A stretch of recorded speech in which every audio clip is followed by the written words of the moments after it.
Welcome to the refreshed MyWCB login pages. We've improved the user experience, added additional layers of security and introduced new features to help you manage your account more easily.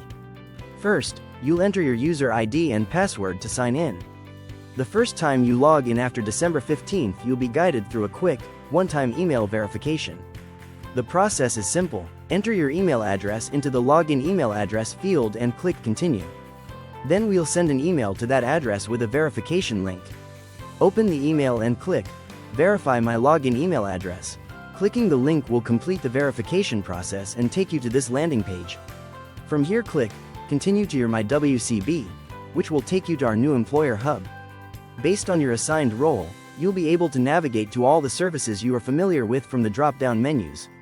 From the My Account menu, you can maintain your account, obtain clearances, update your payroll, access invoices and file your annual return. From the My Claims and Cost menu, you can report an injury and access premium and claim summary reports.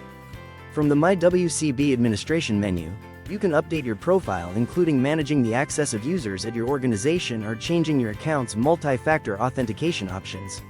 Multi-factor authentication will be turned on automatically for new users, and you can also edit these settings to get the authentication code through a text or authenticator app, if you prefer. If you'd like to learn more, we've updated the online services FAQ and MyWCB user guide on our website. Thanks for watching.